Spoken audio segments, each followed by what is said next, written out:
sensibilização central.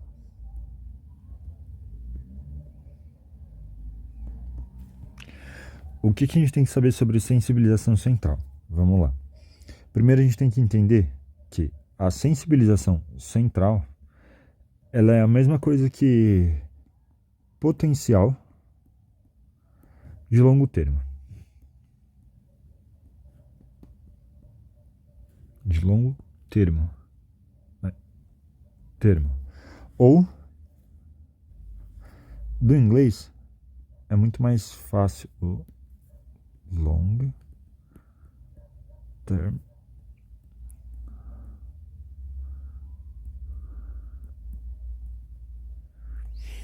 É muito mais fácil a gente entender como potencial de longo termo do que sensibilização central.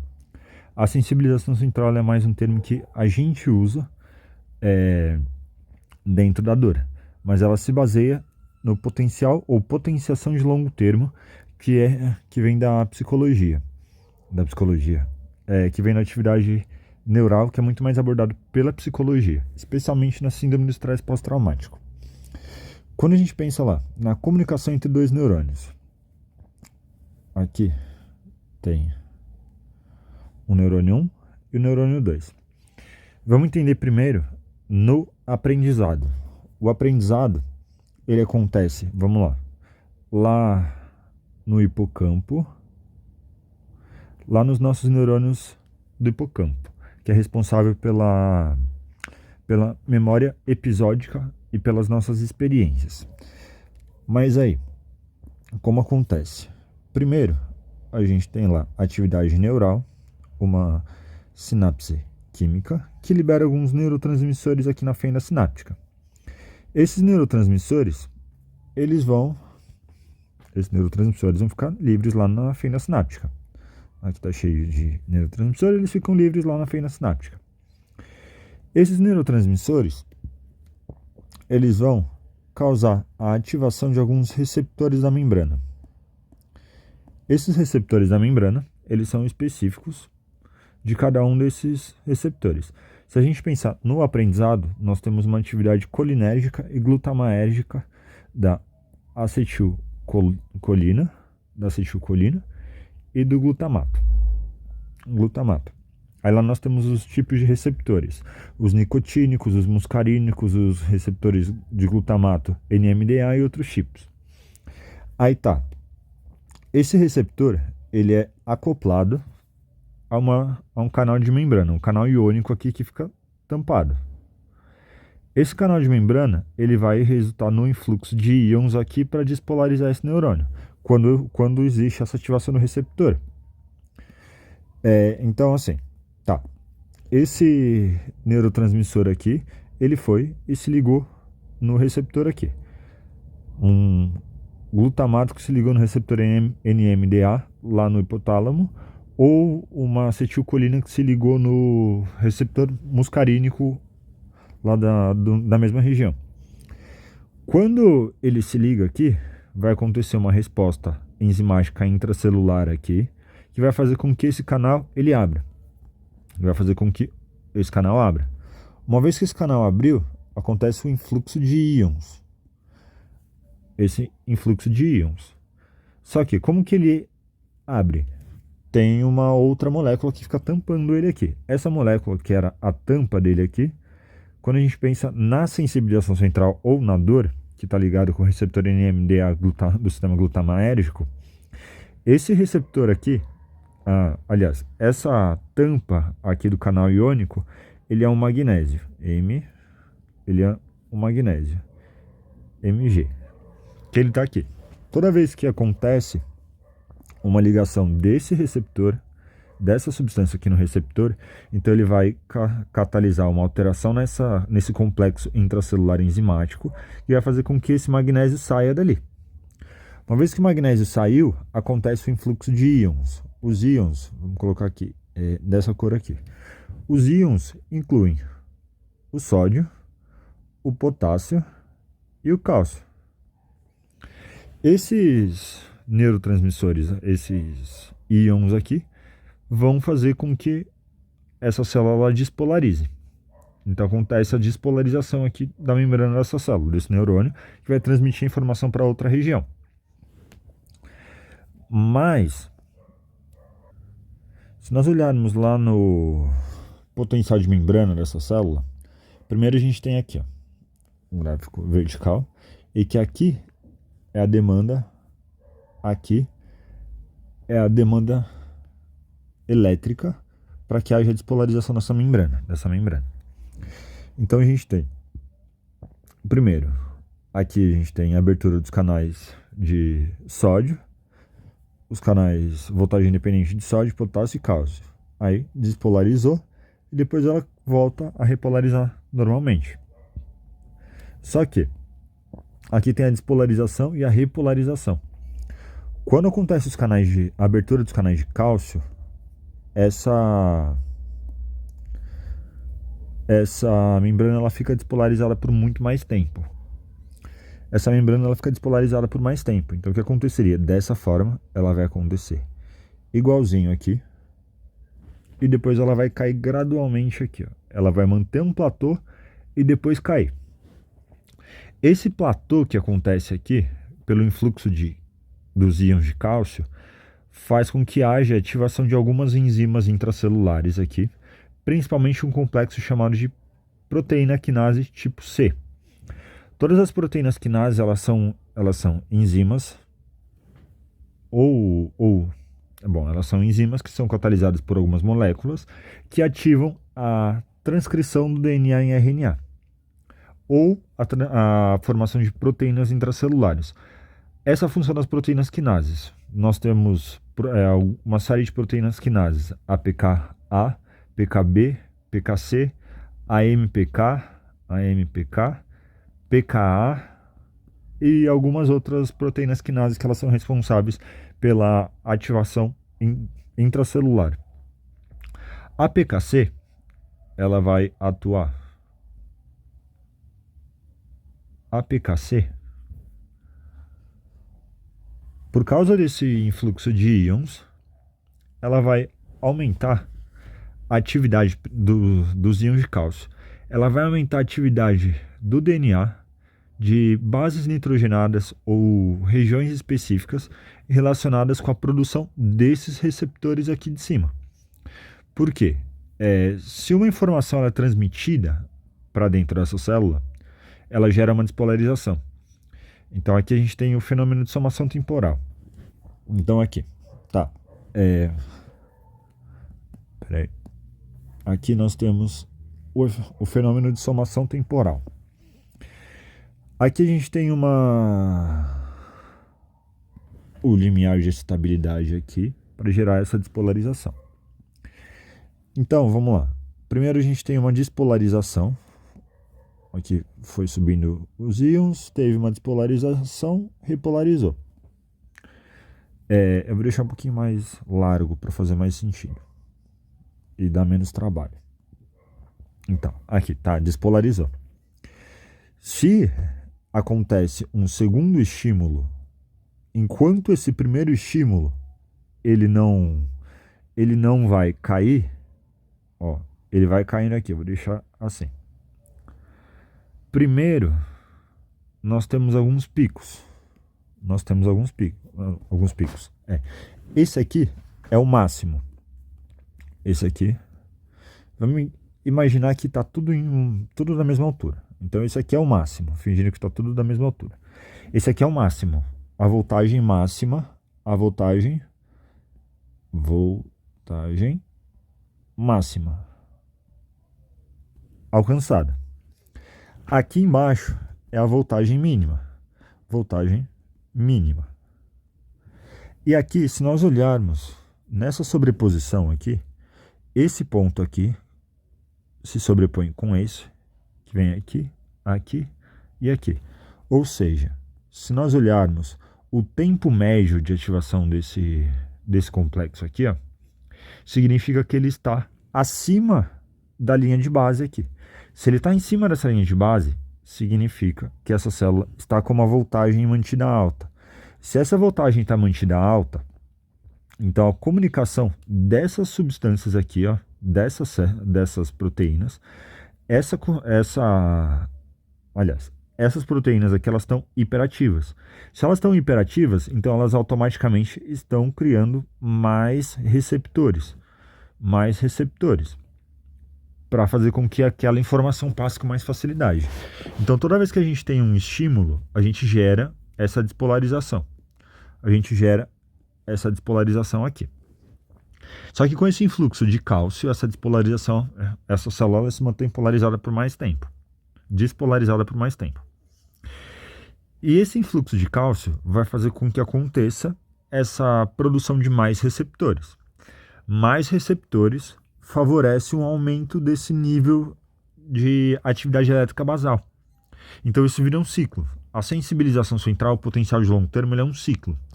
E como que a gente pode transformar ou transmitir isso para a nossa realidade? Vamos lá. Vamos pensar assim. Ciclo de Krebs.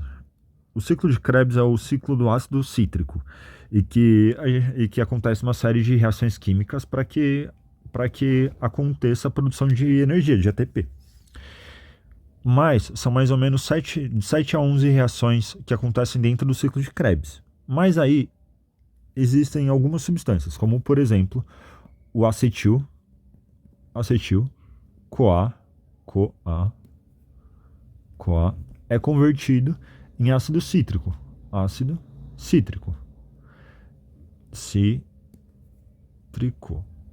E esse ácido cítrico ele passa por uma série de reações químicas até sair do ciclo de Krebs como ácido lático. Mentira, como lactato. O ácido lático acontece depois.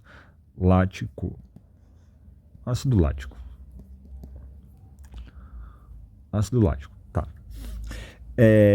Como que a gente pode lembrar disso tudo? Bom, vamos lá. É a primeira vez que a gente está tendo contato com essa informação. Então vamos lá. Eu vou repetir para mim. Acetil-CoA. Depois eu vou repetir o ácido cítrico. Depois eu vou repetindo, até que uma hora eu vou conseguir entender aquilo. Não entender, eu vou conseguir memorizar aquilo. Essa repetição acontece porque... Não, o aprendizado a partir da repetição acontece porque a gente mantém o limiar de estabilidade ou da conexão entre aqueles neurônios aumentado. Isso faz com que aquela comunicação entre aqueles neurônios seja facilitada ou intensificada. Porque se ele tem mais receptores para uma substância, significa que esse neurônio ele é muito mais responsivo àquela substância. Então a gente precisa de menos substância para gerar o mesmo efeito. Então, aqui a gente precisaria de mais substância para conseguir gerar o efeito com um único neurônio. Por que mais substância? Vamos pensar que aqui essa célula aqui está liberando o neurotransmissor lá, o glutamato. Aí essa outra célula aqui ela está recebendo esse glutamato. Só que ela só tem um único receptor para poder despolarizar ela. Então, uma vez que o glutamato se ligou nesse receptor, essa célula ela vai despolarizar. Só que, depois de determinado tempo, esse glutamato sai da célula e ela para de despolarizar. Depois ela precisa, para repolarizar, ela precisa primeiro fazer com que essa voltagem abaixe e que essa substância libere o receptor. Então ela só consegue transmitir aquela informação uma única vez, antes de precisar de um novo estímulo. Aqui, não. Essa célula aqui, como ela tem mais receptores, então ela tem uma facilidade para a entrada desse influxo de íons e a manutenção dessa comunicação. Toda vez que a gente repete uma informação, a gente repete, a gente está aumentando a comunicação entre esses dois neurônios e facilitando o aprendizado. Então a gente facilita o aprendizado por criar uma conexão mais forte. Essa conexão mais forte é o potencial de longo termo. Tá, mas e a sensibilização central? A sensibilização central é basicamente isso aqui acontecendo lá na nossa medula. Isso aqui acontece lá nas primeiras lâminas de Rexage, onde acontece essa transmissão do neurônio nociceptivo de primeira ordem para o neurônio nociceptivo de segunda ordem, porque eles são neurônios glutamatérgicos. Esse ficou. Eles são neurônios glutamatérgicos. Então, toda vez que acontece essa despolarização aqui, vinda lá da periferia e sendo transmitida para o córtex aqui. Essa comunicação entre neurônios de primeira, ela acontece na segunda e terceira lâmina de Rexage.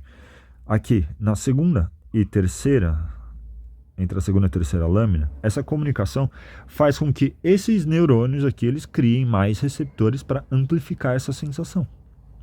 Então ele vai criar mais conexões e esse maior número de conexões vai aumentar essa transmissão de uma informação para o outro.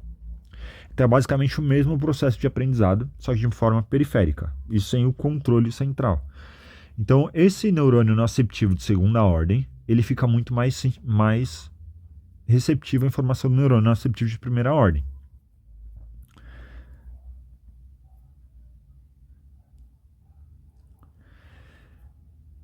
Se ele está mais sensibilizado, esse indivíduo ele vai transmitir mais informação nociceptiva, vindo desse para esse. Mas aí existem duas coisas principais que a gente tem que entender. Ela acontece tanto de forma aguda, a sensibilização ou potencial de longo termo, ele acontece tanto de forma aguda quanto crônica. Mas essa sensibilização, ela é completamente reversível. Uma vez que esse potencial de longo termo aqui, com esse potencial elétrico aumentado caia, volte lá para o próximo do normal, então automaticamente essa sensibilização ela é autorresolvida. Então ela está muito mais presente em estímulos repetitivos. De forma aguda, ela acontece por mediadores químicos pela inflamação.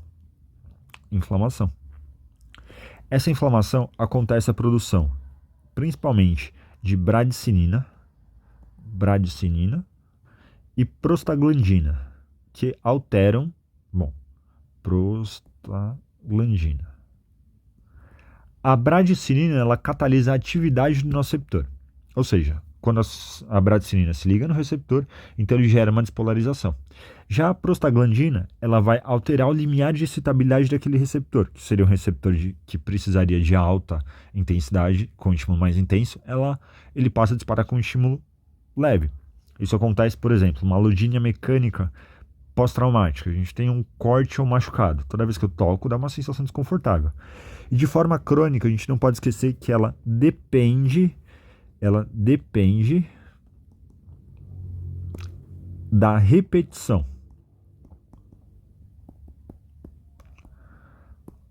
Por exemplo, eu tive um único episódio, eu tive uma entorse de tornozelo.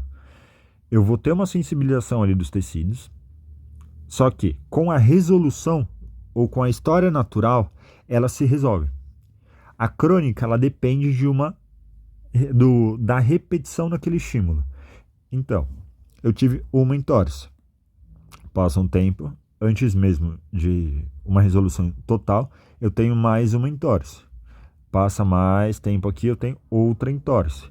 Automaticamente, todas aquelas estruturas envolvidas, elas vão estar extremamente sensíveis, de uma forma crônica, pela repetição da lesão. Se a gente teve uma instabilidade de tornozelo,